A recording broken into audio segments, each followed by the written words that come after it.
निसर्गाशी मैत्री. आजची सकाळ खूप लख्ख आणि प्रसन्न होती. मॉडर्न स्कूलच्या गेटसमोर एक मोठी पिवळी बस उभी होती.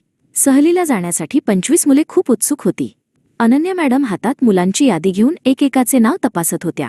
सर्व मुले बॅगा पाठीवर लावून बसमध्ये चढण्यासाठी रांगेत उभी होती. विहानने धावत जाऊन खिडकीपाशी जागा धरली. त्याला रसाळ आंब्यांची खूप ओढ लागली होती. बस सुरू झाली आणि बाहेरची झाडे मागे पडू लागली. विहान खिडकीबाहेर बघत आमराईत काय काय मजा येईल याचेच विचार करत होता. वाऱ्याच्या झुळुकीने त्याला खूप प्रसन्न वाटत होते. अखेर बस एका मोठ्या आमराईत पोचली. तिथे सगळीकडे उंचच उंच आंब्याची झाडे होती. बस थांबताच ईशानी आणि कबीर सर्वात आधी आनंदाने बाहेर पडले.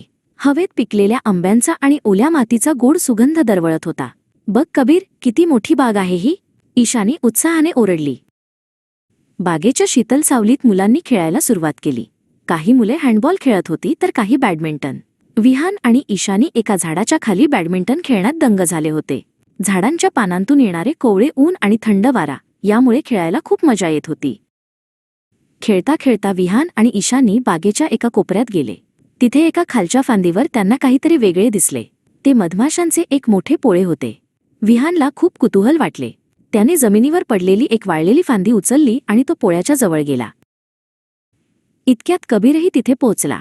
विहानने हातातील काठीने त्या मधमाशांच्या पोळ्याला जोरात टोचले.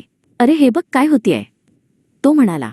पण पुढच्याच क्षणी पोळे जोरात हलले आणि त्यातून शेकडो रागावलेल्या मधमाशा गुणगुण करत बाहेर पडल्या. कबीर आणि विहान भीतीने थिजून गेले. ईशानी लांबून ओरडली. मुले बागेत सैरावैरा धावू लागली. पण मधमाशा त्यांच्या मागे लागल्या होत्या. धावताना विहान आणि कबीरला काही मधमाशांनी डंख मारले. डंख लागल्यामुळे होणाऱ्या वेदना सहन न होऊन दोन्ही मुले जोरात रडू लागली. बागेत सर्वत्र गोंधळ उडाला.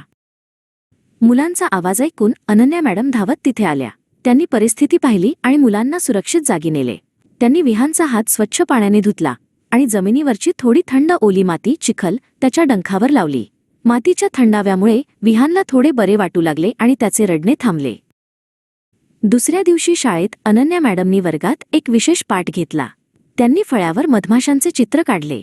त्या म्हणाल्या, मुलांनो, मधमाशा आपले शत्रू नाहीत. पोळ्यात एक राणी माशी असते आणि अनेक कामकरी माशा असतात.